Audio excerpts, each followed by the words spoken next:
Pakar hukum tata negara Yusril Iza Mahendra menilai petisi yang meminta pemakzulan Presiden Joko Widodo merupakan hal yang inkonstitusional.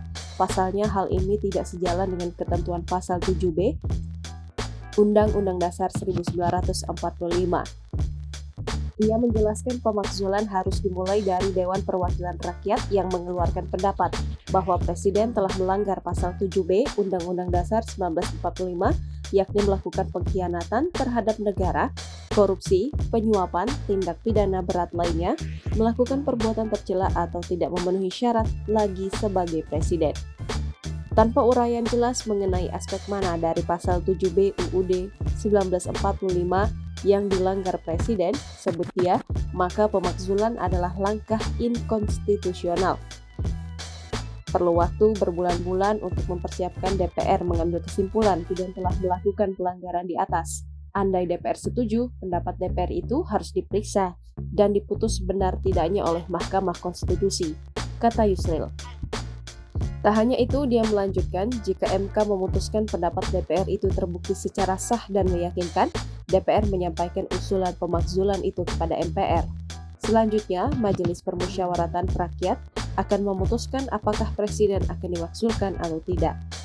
Perkiraan saya, proses pemakzulan itu paling singkat akan memakan waktu 6 bulan. Kalau proses itu dimulai sekarang, baru sekitar Agustus 2024 proses itu akan selesai.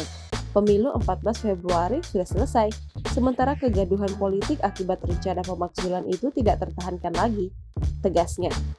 Pria yang menjabat sebagai Wakil Ketua Dewan Pengarah Tim Kampanye Nasional Prabowo Gibran tersebut menilai pemilu bisa gagal dilaksanakan jika pemakzulan dimulai sekarang. Akibatnya, 20 Oktober 2024 ketika jabatan Presiden Jokowi habis, belum ada presiden terpilih yang baru, negara ini akan tergiring ke keadaan chaos karena kevakuman kekuasaan, sebutnya. Yusril mengaku heran dengan tokoh-tokoh yang berusaha memakzulkan presiden lewat Menteri Koordinator Bidang Politik, Hukum, dan Keamanan. Sebab menurutnya rencana pemakzulan harus disampaikan kepada fraksi-fraksi DPR agar lembaga ini bisa segera menindaklanjutinya. Lebih lanjut, dia menilai pemakzulan adalah aksi yang dilakukan untuk memperkeruh pelaksanaan pemilu 2024. Ia pun mengimbau segenap lapisan masyarakat untuk memusatkan perhatian pada penyelenggaraan pemilu.